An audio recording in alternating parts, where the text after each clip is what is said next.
Hello my friends, today we will compare two third generation mirrorless cameras, Sony A7 III and Fujifilm X-T3.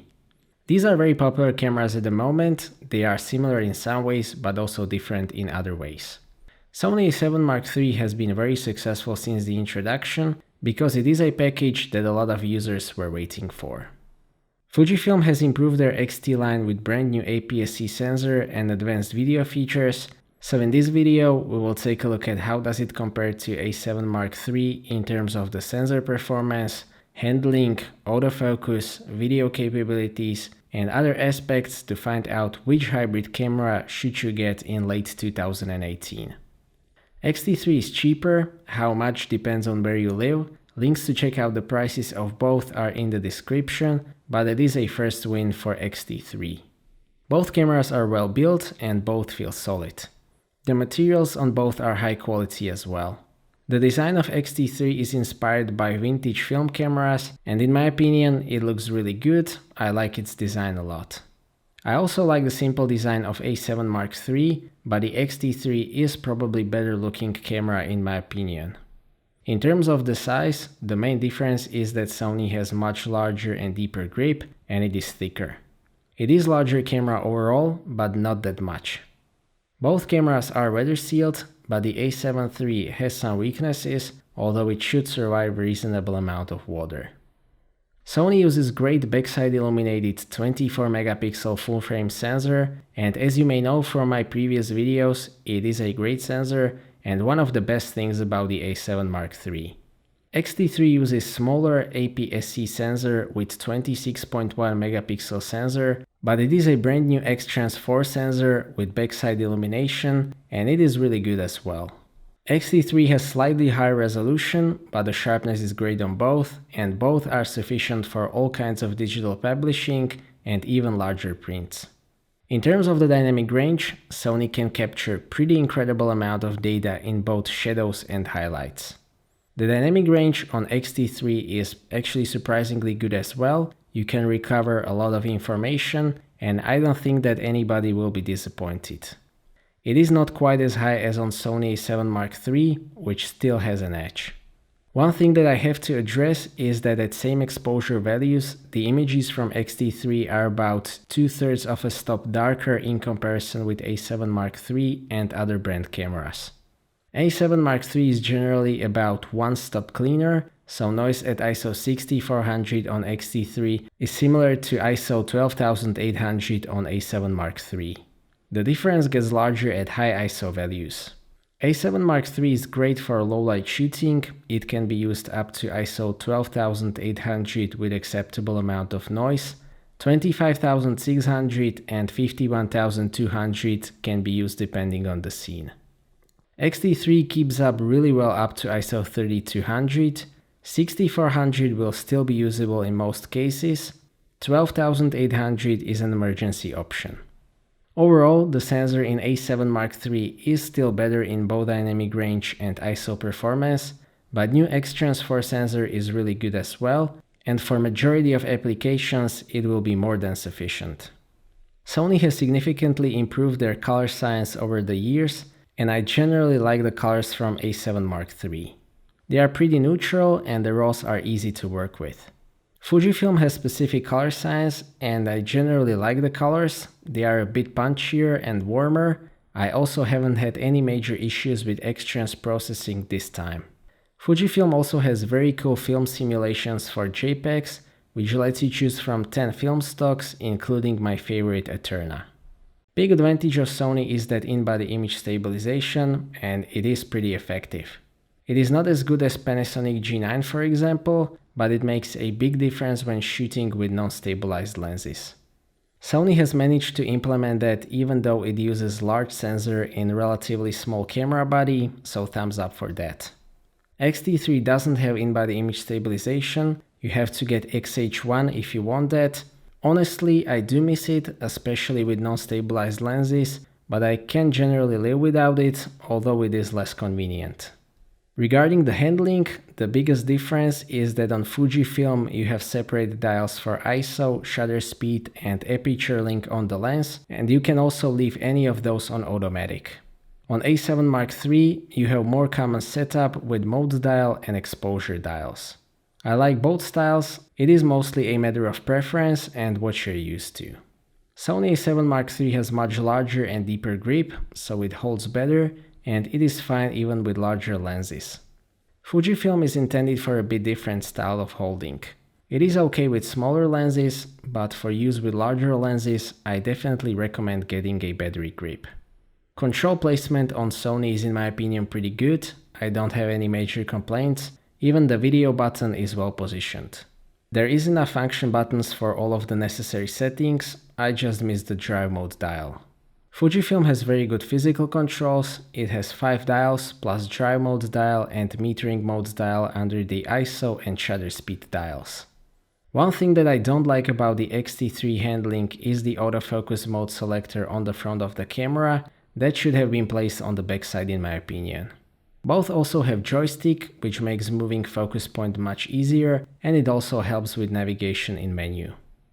Fujifilm is probably a bit more fun to use because of the physical controls, unless you use heavy lenses without battery grip, but after 6 months of using A7 Mark III, I can say that I like the handling as well, and I will even say that it can also be fun to shoot with Sony.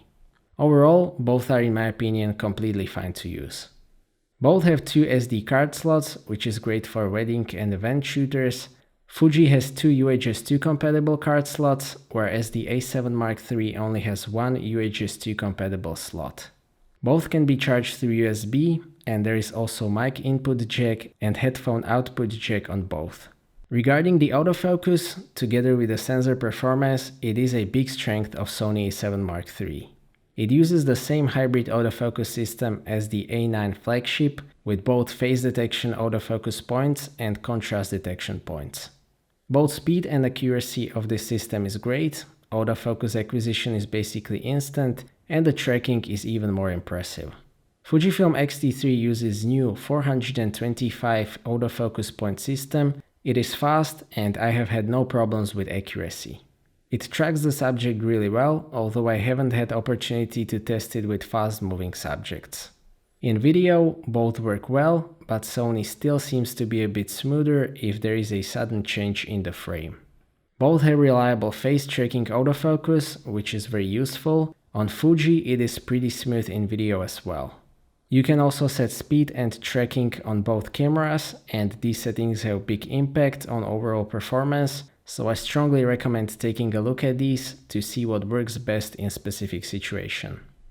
Overall, autofocus system on both A7 Mark III and X-T3 is a strength on both, but you will mostly only see the difference in extreme situations. For normal use, both are more than good enough. Both A7 Mark III and X-T3 have 3-inch display. X-T3 has slightly higher resolution, but both are good displays. X-T3 display is brighter and generally more usable outdoors, although the display on A7 Mark III is generally not bad. Both displays are tiltable, some users would prefer a rotatable screen, that is mostly a matter of preference. I like both styles, I just don't like fixed screens. Fuji screen can also be tilted horizontally for comfortable shooting at low angles in portrait mode. Sony A7 Mark III uses 2.36 million dot viewfinder with 0.70 times magnification, whereas the X-T3 uses 0.75 times magnification viewfinder with 2.69 million dots. Viewfinder on X-T3 is noticeably sharper and more pleasant to look at, even though it is a bit smaller. It is a really good viewfinder overall, it has a refresh rate up to 120 frames per second, so it is very suitable for fast shooting as well.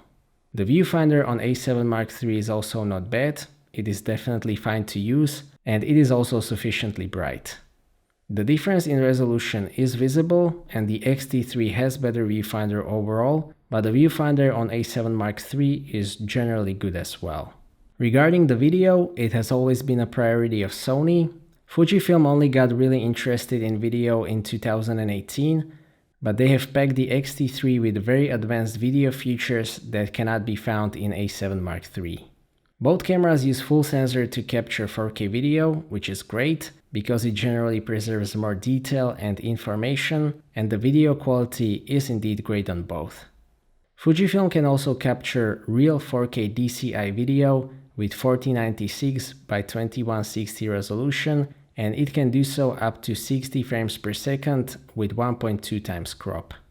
Sony A7 Mark III only shoots Ultra HD 3840 by 2160 video. X-T3 can also shoot 10-bit video, and you can choose 100, 200 or 400 megabits per second recording, whereas the A7 III only shoots 8-bit video in 100 megabits per second. 10-bit on X-T3 is really good, despite that it is compressed 420 if you record internally, and it captures a lot of information. But here the question is whether you can take an advantage of that information. Sony has pretty strong codec as well, you can still push it in post, but 10-bit on Fuji gives you more flexibility. 10-bit is especially useful if you intend to shoot in log profile, because there the extra information is useful, and the F-log in combination with 10-bit gives you very solid footage for color grading. I actually don't use S-log on A7 III. My preferred setting is picture profile 8 with gamma change to Cine 4, which is very good all-round setting. It still gives you a lot of flexibility, but if you want to do very heavy color grading, X-T3 footage will be more suitable. Fujifilm has also improved the smoothness of exposure changes with automatic settings, although it is still not 100% smooth. Regarding the slow motion, Sony is actually better. It can shoot proper 120 frames per second 1080p video with really good image quality, and you can play that video at full speed or slowed down, whereas the X-T3 shoots 120p 1080p video, which is already slowed down. There is 1.29 times crop. The image quality is okay for slow motion, but Sony has better image quality in 120p video. Rolling shutter on X-T3 is not a problem, there is some, but the amount is acceptable for all-round use. On A7 Mark III there is more rolling shutter, but it is not a disaster like with older Sony cameras. Regarding the user interface, it is not really a strength of either. Overall, I would say that Fuji is better. Sony has pretty outdated UI, the quick menu works and it is useful for frequently changed settings, but you can't use it with touchscreen. The quick menu on X-T3 contains more items and you can operate it with a touchscreen, but here you won't be able to see the scene. Regarding the main menu, neither support the use of touchscreen, which is unfortunate. The main menu in A7 Mark III is now really outdated. It is pretty logically organized and you can get used to it, but Sony should improve this as soon as possible. Fortunately, you have the option to create My Menu tab, where you can put your most frequently used settings, and because you have enough custom buttons on the camera, you won't have to use it that often. On X-T3, the menu is better organized, there are more submenus, but the amount of option is huge, so you will still have to spend some time learning how to set up everything, but like with Sony, you can set up tab with most frequently used settings, and because there is a lot of function buttons, you won't have to use the main menu that much. The battery life is better on Sony. It uses much larger Z100 battery stored in the grip, and the battery lasts very long for a mirrorless camera. It can actually shoot about 3 hours of 4K video on a full charge, so getting 1 or 2 extra batteries should be enough. X-T3 has relatively good battery life, but it uses physically small battery with about half of the capacity, so we will need a couple of those for a full day of video shooting, or you can use a battery grip with 2 additional batteries, which will greatly increase the battery life. Both cameras are generally suitable for sports and wildlife, thanks to fast autofocus and high frame rate. Sony A7 Mark III can shoot 11 frames per second with mechanical shutter and autofocus. The X-T3 can shoot 11 frames per second with mechanical shutter and autofocus, 20 frames per second with electronic shutter, and even 30 frames per second with electronic shutter and 1.25 times crop. Regarding the lens selection, Sony is in my opinion ahead at the moment. It basically has complete selection, and third-party options are available as well, like my favorite Tamron 28-75mm f2.8, and there are also some budget-friendly lenses available, like 28mm f2 or Samyang AF series. I have tested the X-T3 with 16 to 55mm f2.8, which is a great lens with 24 to 82.5mm full-frame equivalent focal range, and it will provide similar results to using f4 on a full frame, so it will compensate a bit for the crop factor, and it gives you relatively shallow depth of field with flexibility of a zoom lens. Fujifilm makes optically excellent lenses with great character, but there is not so much third-party and budget-friendly alternatives available. To sum up this comparison, I have to say that in my opinion, there is not a clean winner here. X-T3 has proved that with the new sensor and added features, it is competitive against full-frame competition, and even though it still doesn't match great full-frame sensor in A7 Mark III, it will be sufficient in most cases. Advantages of A7 Mark III are that sensor performance, the autofocus is still ahead in both stills and video, the in-body image stabilization makes a big difference in terms of usability, and it has larger grip and better balance with heavy lenses. X-T3 is cheaper, it is probably better looking camera, it has more advanced video features and unique color science. I can say that both are great cameras. The A7 Mark III may still be more pragmatic choice, whereas the X-T3 is more of an enthusiast choice, and I hope that I have provided all of the necessary information so that you can choose which one to get. So that's it for this video, thank you for watching, I hope that you liked this video and that you have found it to be useful. Stay tuned for more videos and maybe consider subscribing if you don't want to miss my future content. I appreciate your feedback in form of thumbs up or thumbs down. If you would like to ask anything or share your opinion, please do so in the comment section, and see you next time.